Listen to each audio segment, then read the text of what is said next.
आजपासून संपूर्ण कृषी निविष्ठा विक्री केंद्र बेमुदत बंद ठेवण्यात आले आहे. तर याचा फटका आता शेतकऱ्यांना बसणार आहे. खत कंपन्या मुख्य खतासोबत शेतकऱ्यांना नको असलेली इतर उत्पादने घेण्याची सक्ती विक्रेत्यांवर करीत आहे. परिणामी विक्रेत्यांचे आर्थिक नुकसान होऊन शेतकऱ्यांना नाहक भुर्दंड सहन करावा लागत आहे. अशा 8 मागण्यांना घेऊन Maharashtra fertiliser pesticides seeds dealers association आक्रमक झाली आहे. माफदाच्या समर्थनार्थ राज्यभरात आज 27 एप्रिल सोमवारपासून कृषी निविष्ठा विक्री केंद्र बेमुदत बंद ठेवण्यात आले आहे. जोपर्यंत मागण्या पूर्ण होणार नाही तोपर्यंत कृषी केंद्र उघडणार नाही असे कृषी केंद्र संचालक यांनी सांगितले आहे. मी मनीष रांगडाले, ओमसाई कृषी केंद्र गोंदिया कुळवा.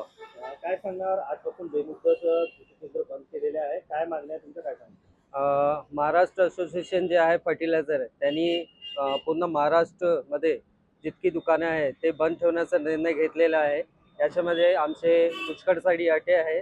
त्याच्यामध्ये साथी पोर्टल आणि फर्टिलायझरमध्ये जे लिंकिंग होतात त्याच्या मध्यनजर हे आम्ही बंदचा पुकारलेलं आहे आव्हान. किती मागण्या आहेत तुमच्या? आमची पूर्ण 8 मागणी आहेत.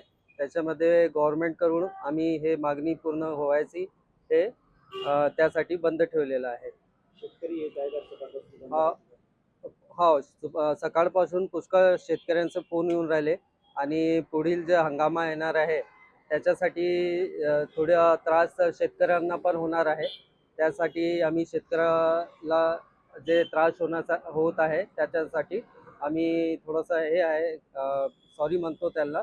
पण आमची जे मागणी आहे ते पूर्ण व्हावी त्यासाठी आम्ही बेमुदत बंद ठेवलेला आहे.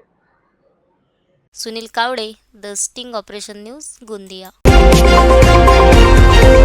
द स्टिंग ऑपरेशन न्यूज, सत्याचे दुसरे नाव, अन्यायावर लेखणीचा घाव.